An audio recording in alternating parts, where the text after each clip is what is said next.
안광기 집사님이 들으셨으면 참 좋을 찬양이다라는 생각을 했는데, 이게 꼭 안 집사님에게만 필요한 찬양일까?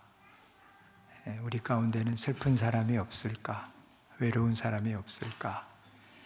우리 가운데도 아마 지금 많이 힘드신 분들이 계시기 때문에 미셸이 그렇게 갈 줄 모르고 이미 지난주에 준비한 찬양이라서 우리 모두가 들어야 될 찬양이다라는 생각을 다시 한번 합니다. 지난주일 말씀에서 막달라 마리아와 그 일행이 예수님 시신의 향품을 발라드리러 무덤으로 갔다가 뜻밖에도 부활하신 주님을 만나게 됐죠. 그래서 그때부터 막달라 마리아는 어쩌면 그날 하루 종일 만나는 모든 사람에게 아마 같은 말을 했을 거예요. 주님 부활하셨다. 주님 만났다. 주님이 이런저런 말씀을 내게 해 주셨다. 그렇게 부활의 증인이 되었는데, 또 상상을 해보면 아마 이 막달라 마리아의 말을 들었던 그 주변에 많은 사람들이 이랬을지 몰라요.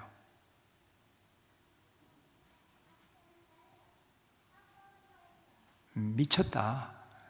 죽은 사람 우리 다 봤는데 3일 전에 십자가에 매달리는 거 다 봤잖아요. 그런데 그가 살아났다고 하니까 다들, 그러면 그때 제자들은 뭐 하고 있었을까?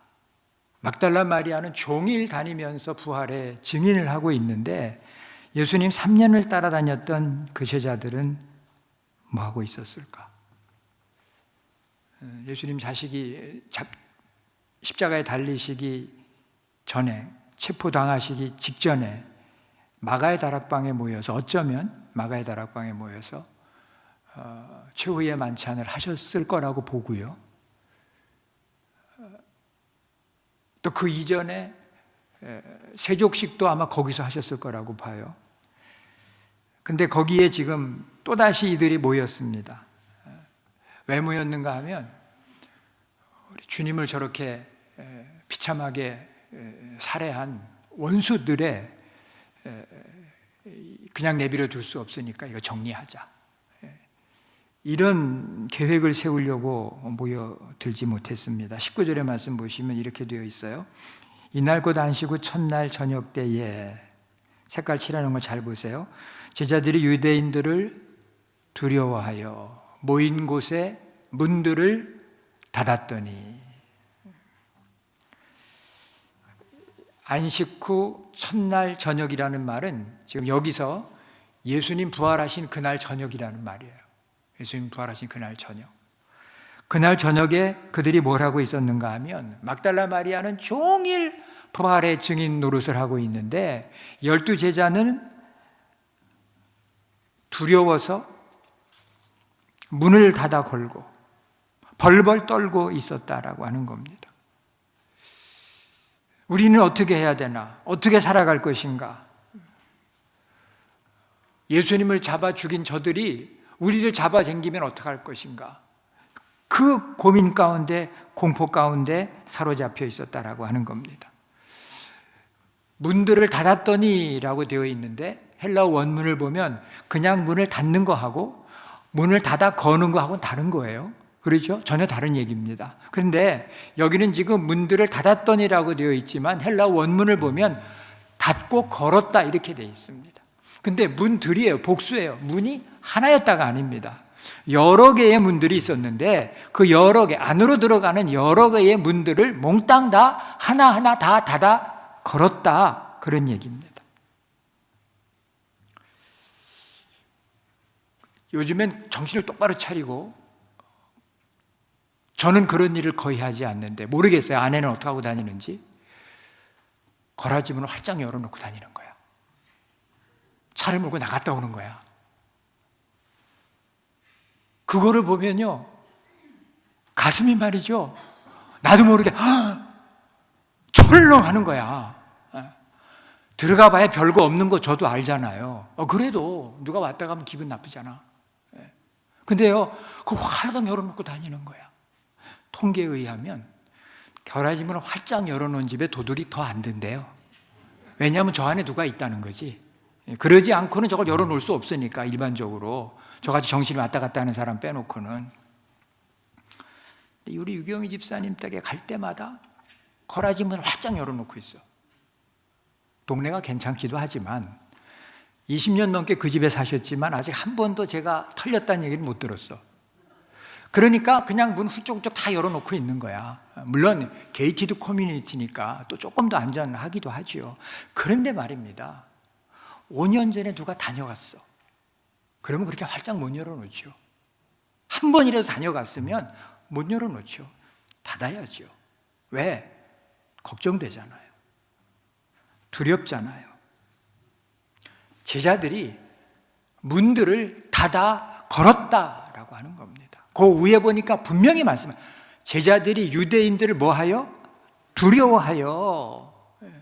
막달라 마리아가 새벽부터 지금까지 계속 만나는 사람에게 예수님 부활하셨다, 내가 만났다, 그분이 이런 말씀하셨다 계속 떠들고 있음에도 불구하고 그들 가운데 베드로와 요한은 쫓아가서 빈 무덤을 확인했음에도 불구하고 그날 저녁 저들은 여전히 두려움 가운데 있었다는 거죠.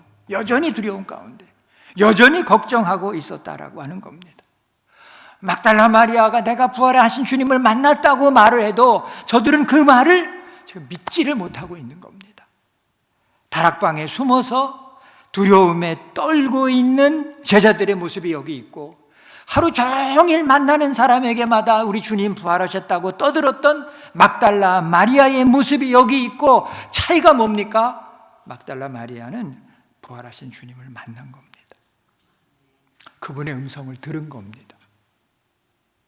두려움이 없는 겁니다. 주님을 만나지 못한 제자들이었음에도 불구하고 저들은 지금 두려움에 쌓여 있습니다. 여러분, 여기서 우리가 짚고 넘어갈 것이 하나 있습니다. 그건 뭔가 하면요, 제자라는 타이틀입니다. 수제자라는 타이틀입니다. 베드로와 야고보와 요한은 예수님의 이너서클이에요. 이너서클이라는 말 아시죠? 제자들 가운데 더 가까웠던 제자들이에요. 그런데 여러분, 그 타이틀이 소용없어요. 막달라 마리아의 타이틀로 말씀을 드리면 죄송합니다, 창녀입니다. 창녀예요. 몸과 마음이 갈기갈기 찢어진, 다 무너져 내린, 그래서 그 안에 7 귀신이 들어와 판을 치고 있는 그런 여인이 누구였는가 하면 막달라 마리아예요. 타이틀로 치면 제자들, 수제자, 이너서클하고 이 막달라 마리아하고는 급이 아니에요. 같은 급이 아니라고요. 지금 누가 봐도 급이 아니에요. 그런데 여러분, 그 좋은 타이틀을 가지고 있던 제자들은 두려움에 떨고 있고, 그 천한 타이틀을 가지고 있던 막달라 마리아는 담대하게 주의 복음을, 주의 부활을 전하고 있고, 타이틀이 문제가 아니라 중요한 건 뭐예요? 부활하신 주님을 만나느냐는 거예요. 목사라는 타이틀, 장로라는 타이틀, 권사라는 타이틀, 그게 중요한 게 아니라 내 과거가 어떻든지 간에 내가 지금 현재 주님을 만났느냐, 내가 예수를 나의 구주로 영접하고 살아가고 있느냐, 그게 중요하다는 말씀이에요. 얼마 전에 한국의 청년들을 대상으로 지금 당장 당신에게 닥친 가장 시급한 문제가 무엇인가 20개를 써내라고 그랬어요. 그 20개 가운데 넘버1이 뭔지 아세요? 두려움이에요. 두려움. 아니, 20대 청년이 뭐가 두렵대요? 아니, 그냥 그때는 막 돌을 씹어 먹어도 소화시킬 때 아니에요? 에? 뭐가 무서워요? 20대 청년이. 저같이 65세가 되면 두려운 게 많아지지만 20대 청년이 두려울 게 뭐가 있어요? 근데 실상은 그들이 뭐예요? 두렵다는 거죠. 취직할 수 있을까?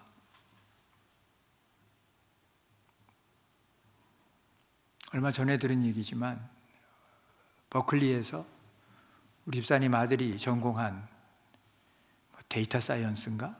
예, 100명이 졸업을 했답니다. 올해. 취직이 한 명도 안 됐대요. 버클리 데이터 사이언스과 출신이 100명 가운데 한 명도 지금 취직을 못했다고. 얼마 전만 해도 100명 졸업한 100명 다 취직이 됐어. 지금 한 명도 취직이 안 돼. 취직은 할 수 있을까? 어떤 직장에 내가 들어가서 어떤 일을 해야 될까? 결혼을 할 수 있을까? 어떤 사람을 만날 수 있을까? 미셸이 42살에 죽었어요. 42살. 젊은 나이에 많은 사람들이 암에 걸려 죽어갑니다. 몹쓸 지병에 걸리면 어떡하나? 창창한데요. 지금은 한 강의에서 같이 공부하고 있지만 20년, 30년 지난 다음에 이 친구들은 다 잘 됐는데 나 혼자 루저가 되면 어떡하나? 그 두려움이 넘버원이었다는 겁니다. 한국만 그래요? 아닙니다. 미국의 어떤 유명한 상담학자가 라디오에 광고를 했습니다. 여러분들이 고민을 나한테 편지로 보내주면 내가 다 답장을 하겠습니다. 한참 지난 다음에 기자가 찾아와서 물었어요. 몇 명이나 편지를 보냈습니까? 한 달에 10,000통씩 온다는 거야. 10,000통. 그래, 그 중에 넘버원이 뭡니까? 대답을 합니다. 상담자가. 넘버원은 fear라고요. 두려움이라고요. 한국 사람도 미국 사람도 넘버원이 뭐라고요? 두려움이라고요. 두려움. 건강식품 만들어 파는 저희 먼 친구의 친척이 있는데 돈을 많이 벌어가지고 저 가지나에 큰 빌딩을 올렸습니다. 뭐 잘 되는 집도 있고 안 되는 집도 있겠지만 잘 됩니다. 우리는 조금 이상해도 건강에 좋다 그러면 눈 딱 감고 먹어요. 건강에 좋다는 음식 감고 먹습니다. 아무리 흉악해도 먹어요. 왜? 좋다니까. 근데 왜 먹습니까? 두려움 때문입니다. 두려움. 죽음에 대한 두려움. 질병에 걸렸을 때 고통당하면 어떡하나? 그 두려움.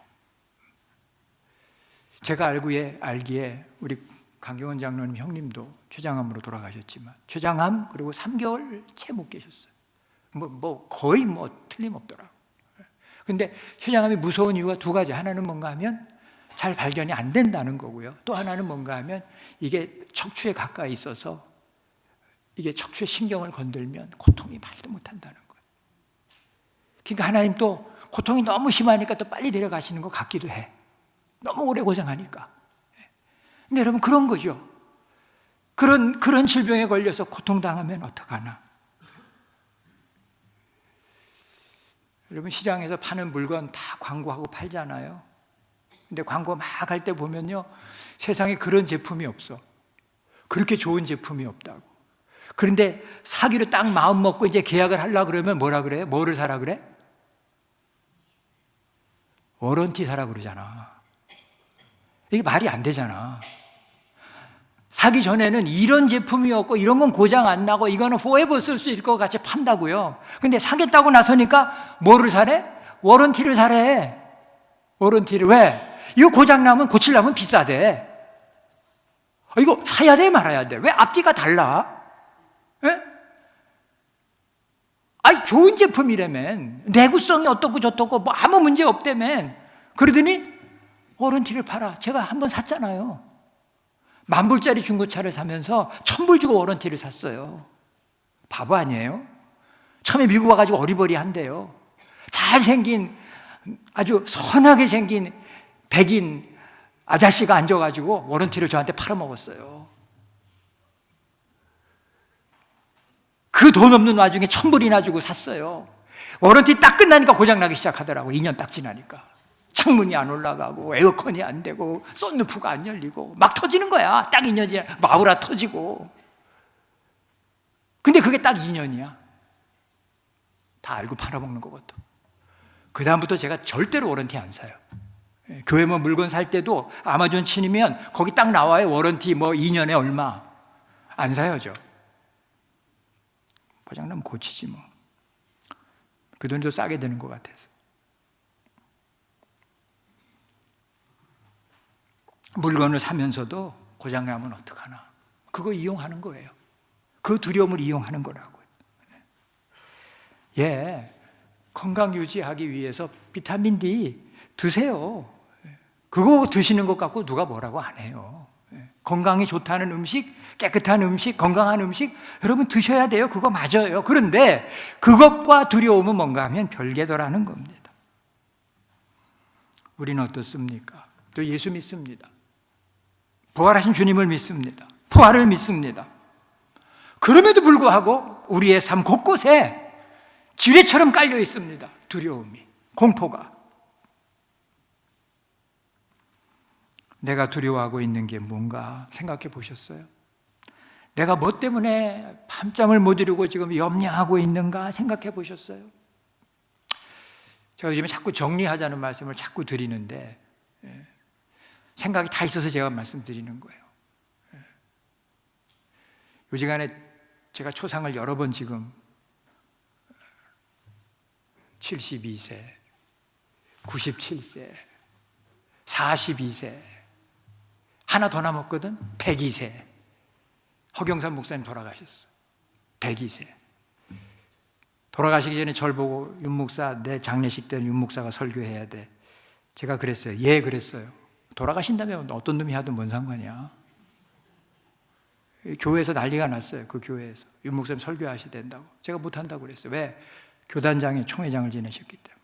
교단장은 그 해 총회장이 설교를 하게 돼 있어요. 제가 그 관리를 깰 수는 없잖아요. 그래서 제가 타협안을 냈어요. 내가 하관 설교할게. 총회장이 천국 환송 예배 설교하고. 하관 설교는 담임 목사가 하는 건데 미안하다. 내가 그거를 할게. 그리고 나서 어저께 제가 전화를 다시 해가지고 아무래도 아닌 것 같아서 윤 목사, 내가 조사를 할게. 내가 조사 전문이야 지금. 여러분 조사했으니까 내가 조사를 하고 하관 예배 설교는 윤 목사가 하는 게 맞는 것 같다. 그랬더니 뭐 이제 이따 만나러 가겠지만 안 된다고 이제 또 난리가 났어요. 아마 제가 할 것 같아요. 근위 고집도 연간하니까.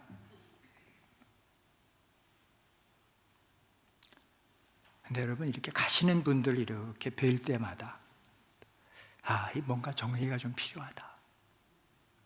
정리가 좀 필요하다. 내가 뭐 때문에 이렇게 댕댕거리고, 표현이 좀 이상합니다. 내가 뭐 때문에 이렇게 노심초사하고, 내가 뭐 때문에 잠을 자면서도 똑바로 피고 자지 못하고 구부려서 자고. 어제 저녁에 장례식 치르고 왔어요. 오래 서 있을 수가 없어서 제가 식사하러 가자는 제가 안 가고 그냥 집으로 왔습니다. 좀 쉬었다가 저녁 때가 돼서 집사람 밥을 먹어야 되는데 뭘 먹냐고 자꾸 물어봐요. 그 말은 무슨 말이요? 차리기 싫다는 말이잖아. 뭘 먹냐고 자꾸 두 번, 세 번 물어보면 그건 차리기 싫다는 말이요. 그 정도 눈치는 있어야 사는 거야. 그래서 제가 어떡할까? 그랬더니 아주 얼마 전부터 짜장면 노래를 불렀거든. 제가 짜장면 먹으러 가자. 여정이 불러가지고 야 엄마가 어쩌고 저쩌고 짜장면 먹으러 가자. 그때 어디로 갈 거냐? 복회로 짜장면 맛없어 요새 거기 가지 마. 그럼 어디로 가냐? 한남체인 안에 이규동 짬뽕인가 이 무슨 짬뽕집 거기 짜장면이 괜찮은 거. 거길 가기로 했어요. 메뉴도 다 정했어. 쟁반 짜장 하나, 탕수육 하나. 거기 시켜서 먹고 온다. 그 길을 나서는 거야. 제 차를 타고 가려고. 우리 집사람이 이렇게 얘기해요. 토요일 날 저녁에 우리가 외식을 다 하다니. 한 번도 한 적이 없어요. 주일이 부담이 돼서. 여러분이 신방 오라면 가죠, 그거는. 근데 저희 식구들 데리고 토요일 날 외식한 적이 없어요. 그러니까 우리 집사람이 어메이징이라는 거야, 지금. 그래서 제가 이렇게 얘기했어요. 인생 별거 아니요. 42에도 가고 72에도 가고 102에도 가고 인생 별거 아니요. 가서 짜장면 먹어.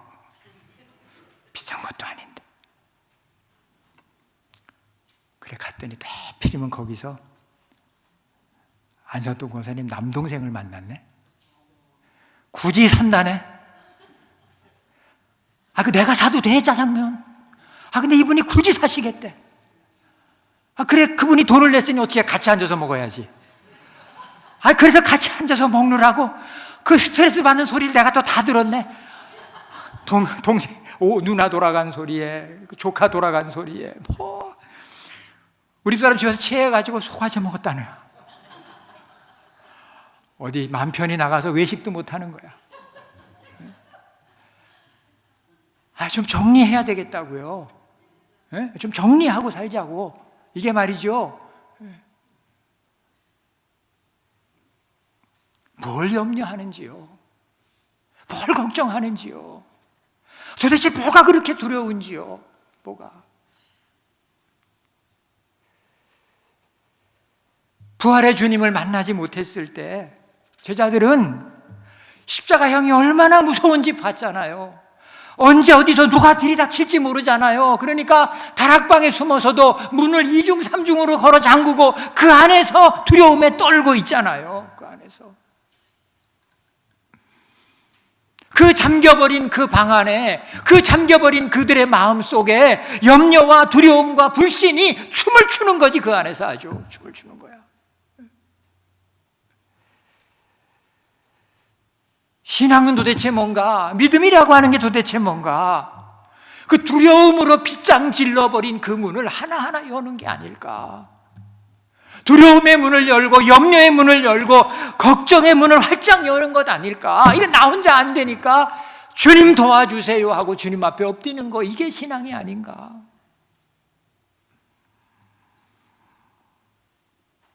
아뢰면 주님께 아뢰면 주님 그 문을 열 수 있도록 도와주실 줄로 믿습니다.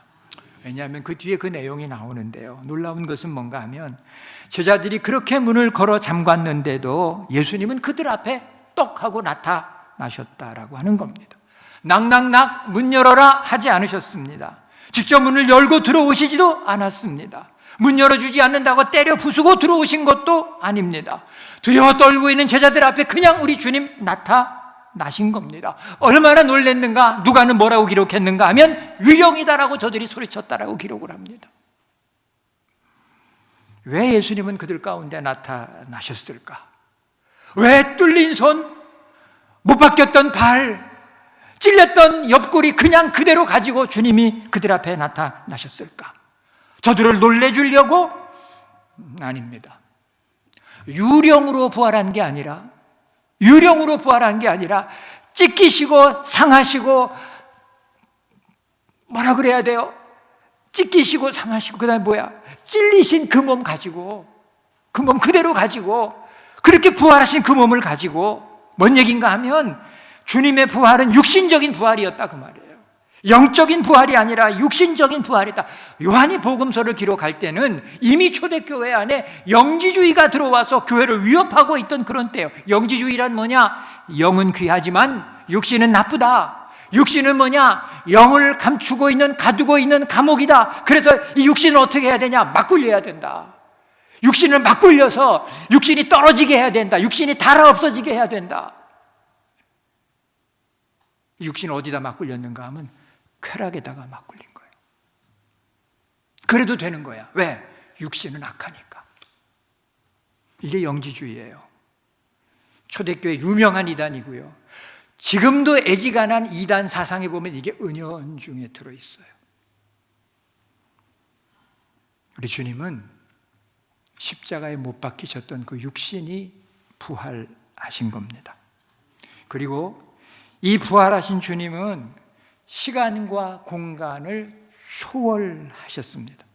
제자들에게 그것을 분명하게 알려주시기 위해서 지금 제자들 앞에 나타나신 겁니다. 왜? 제자들 가운데 누구도 이렇게 못해. 우리 가운데 누구도 이렇게 못해.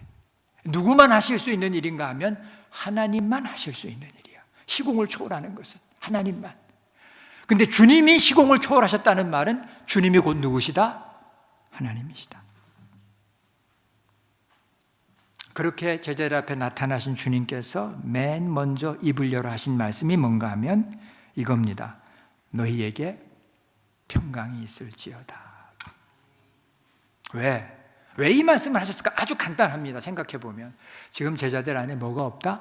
평강이 없어. 문을 몇 개나 닫아 걸었는데도 평강이 없어. 그들에게 지금 가장 필요한 건 뭐다? 평강이에요. 우리 다 집 있어요.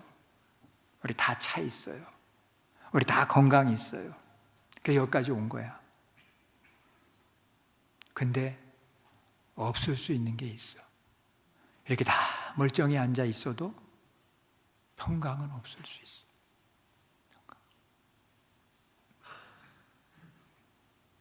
너희에게 평강이 있을지어다. 이 말씀은 거기 마가의 다락방에 모였던 제자들에게만 주신 말씀이 아니라 오늘 저와 여러분에게도 주시는 주님의 복된 말씀인 줄로 믿습니다.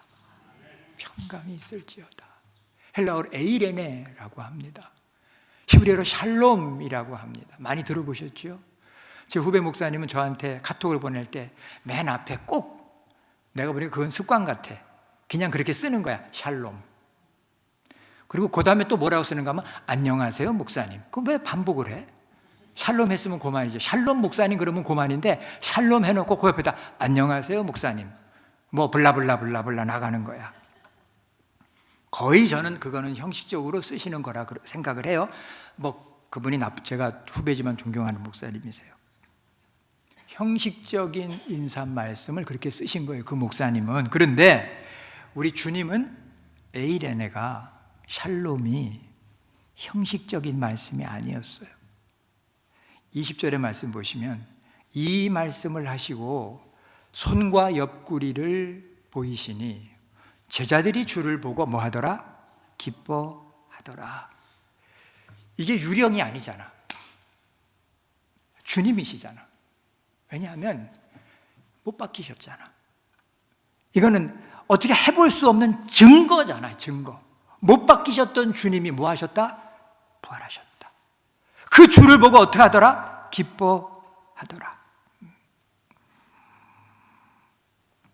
21절의 말씀 보면 이런 말씀이 있습니다. 예수께서 또 이르시되 너희에게 평강이 있을지어다. 아버지께서 나를 보내신 것 같이 나도 너희를 보내노라. 평강이 있을지어다라고 하는 말씀을 지금 반복하시는 겁니다. 금방 또 반복하셨어요.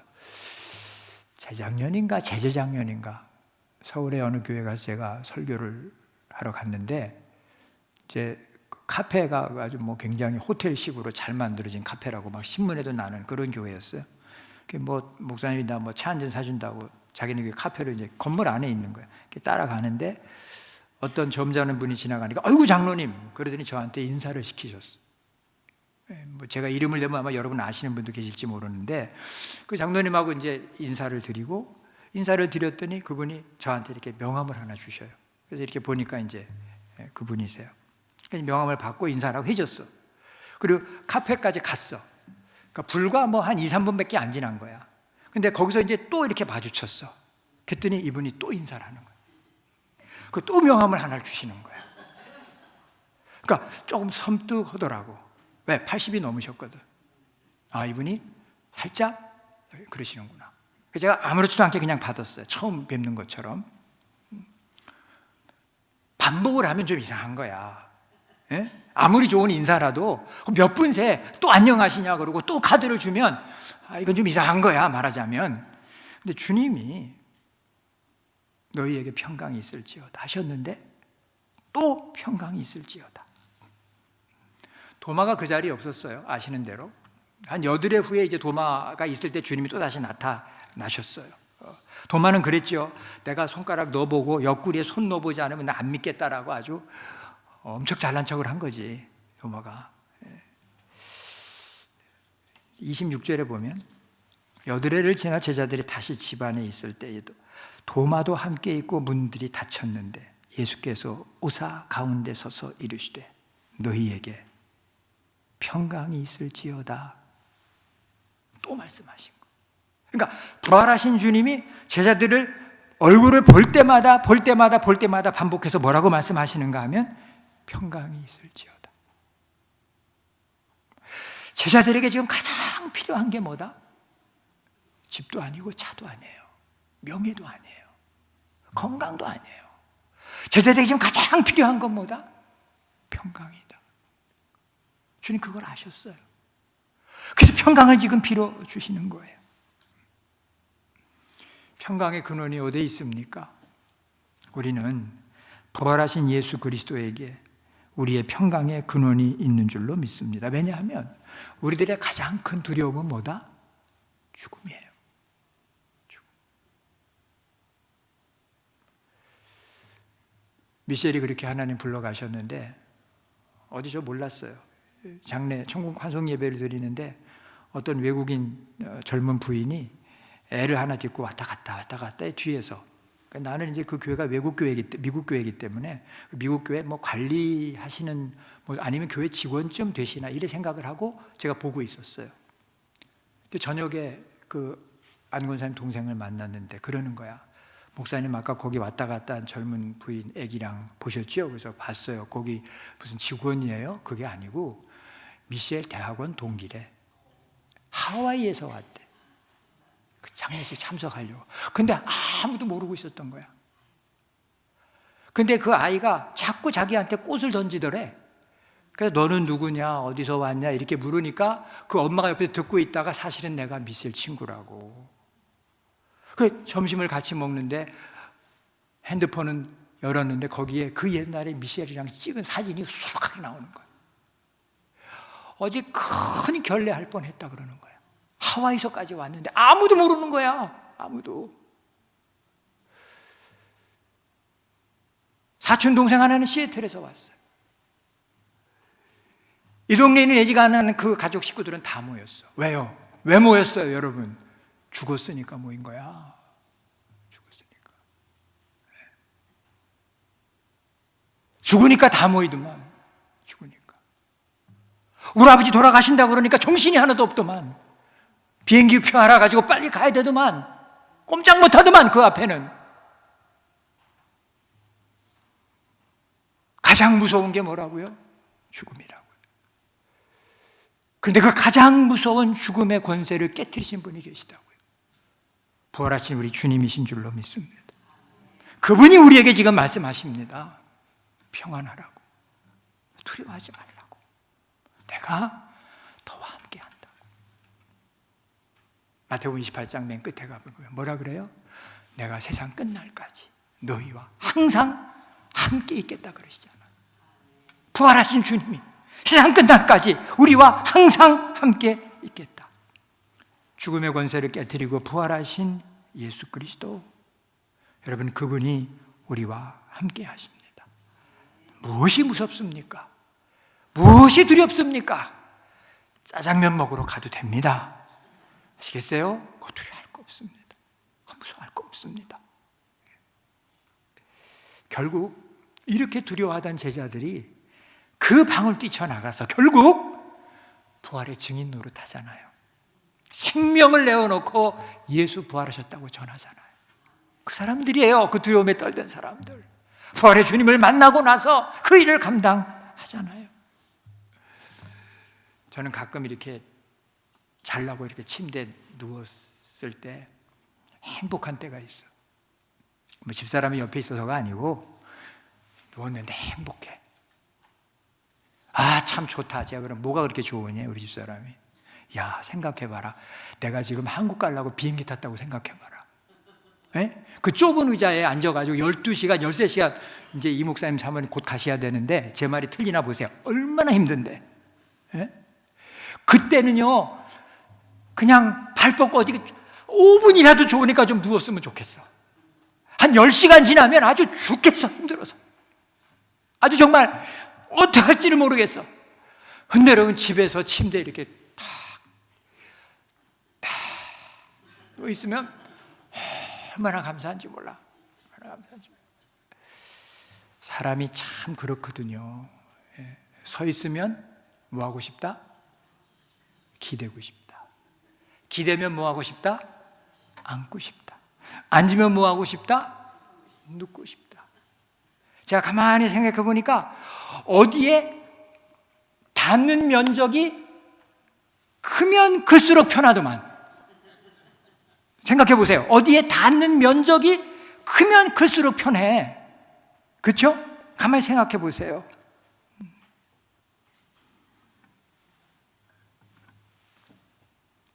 반복합니다. 어디에 닿는 면적이 크면 클수록 편하더라고.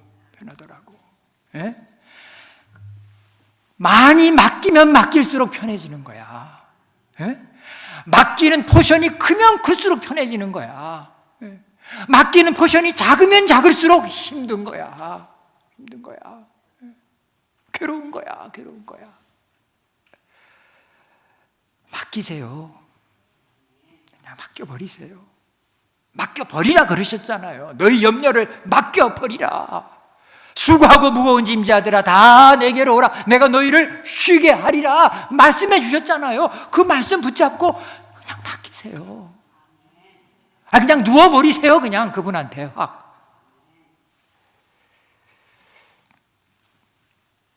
저희 침대가 오래되고 후져가지고 침대를 살라고 지금 알아보고 있습니다. 기왕이면 좀 좋은 걸 사려고 뒤져봤습니다. 세계 제일 비싼 매트리스도 제가 알아봤습니다. 스웨덴의 170년의 역사를 가진 헤스텐스라고 하는 회사의 매트리스입니다. 혹시 가격을 아시는지 모르겠지만 이게 가장 하위 라인인 2000T라고 하는 모델인데요. 요거는 참 쌉니다. 45,000불. 45,000불. 이제 요거 말고 요거는 지금 여러분 이거 벌써 보여주면 안 돼. 다시요. 블랙핑크 제니가 쓰는 거예요, 이게. 돈 있으신 분들 하나씩 사세요. 45,000불. 네. 근데 요거보다 이제 조금 상위 라인이 비비더스라고 하는 상위 라인이 있습니다. 이제 보여주세요.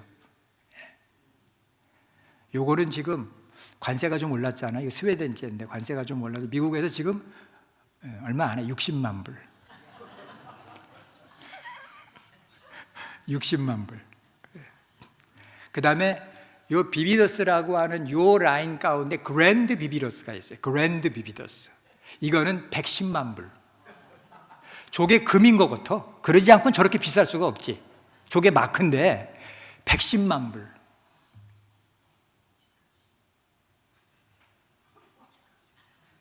권사님들 집 미쳤나 봐. 근데 문제는 뭐냐? 돈 100만 불이 있어도 지금 산다 못 산다? 못 산다. 웨이팅 리스트에 올려야 돼. 웨이팅 리스트.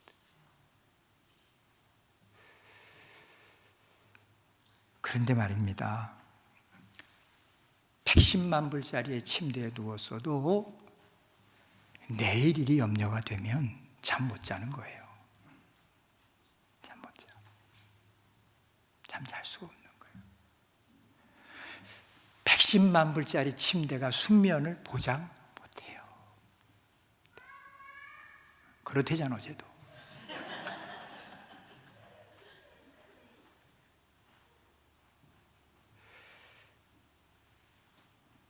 아주 오래전에 어떤 집사님이 이사를 가면서 저한테 연락을 했어요. 목사님, 저희가 돌침대를 썼는데 쓰실라고? 그때 막 돌침대가 이제 유행할 때야. 그래서 막 돌침대 준다니까 또 혹해가지고 달라고 그랬지. 근데 그 다음 말이 이거였어요. 근데 목사님 이거 무거워서 못 옮겨요. 그래서 어떻게 옮겨야 돼요? 했더니 이 옮겨주는 사람을 사야 된대. 아차 싶었는데 남아있는 중천금이잖아. 어떻게 뒤집어 거기서. 그래서 200불이나 내고 내가 그걸 집에다가 드렸어요. 갖다 놨는데 돌침대잖아. 딱딱하다 부드럽다. 딱딱하다. 누울 수가 없다. 할 수 없이 코스코 가가지고 4인치짜리 메모리 폼 300불이나 주고 또 사다가 그거 깔고 살아요 지금. 토탈 500불 들은 거야. No problem. 잘 자요. 왜? 결국 뭐 죽기 아니면 살기 아니야 인생이. 예? 죽기 아니면 살기인데 우리는 죽으면 어디 간다? 죽으면 어디 간다? 저 천국 간다. 자고 일어났는데 깨어났더니 거기가 천국이야. 그러면 인생 성공한 거지 뭘 더 이상 바래. 그러니까 잘 자요. 저는 잘 자요. 커피를 몇 잔 마셔도 그냥 자요. 저는 빈속에 마시면 좀 힘들긴 하지만 맡기고 자요. 많이 맡기면 많이 맡길수록 평안을 누립니다. 적게 맡기면 적게 맡길수록 괴로움을 겪습니다. 100만 불짜리 매트리스 위에 누웠어도 걱정하면 잠을 잘 수 없습니다. 여러분, 이 세상의 주인이신 하나님께 맡기고 살 수 있는 사람들이 하나님의 백성된 저와 여러분들인 줄로 믿습니다. 맡긴 만큼의 평안이 우리 가운데 찾아오게 되는 줄로 믿습니다.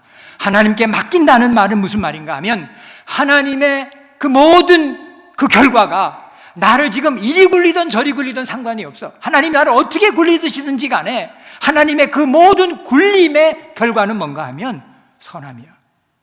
이 부족한 나를 통해서 결국은 하나님께서 뭘 받으신다? 영광 받으신다. 그렇기에 내가 좀 힘들어도 오늘 말씀대로 살아보는 거야. 하나님 말씀대로. 지키기가 어려워도 그 말씀대로 지키며 한번 살아보는 거야. 그게 뭐예요? 그게 맡기는 거예요. 책임져 주실 거예요. 평안을 우리 가운데 허락하실 거예요. 여러분, 이 귀한 부활의 주님을 만나서 이 귀한 체험이 날마다 저희와 여러분들의 삶 가운데 있는 복된 분들 우리 모두 되시기를 주님의 이름으로 축원합니다. 기도하십시다. 하나님 아버지 감사합니다. 부활하셔서 감사합니다. 찾아와 주셔서 감사합니다. 평안을 빌어주셔서 감사합니다. 주님 주시는 평안으로 또 한 주간 온전히 승리하는 우리 모두 되게 하여 주옵소서. 감사를 드리고 예수님의 이름으로 기도드리옵나이다. 아멘.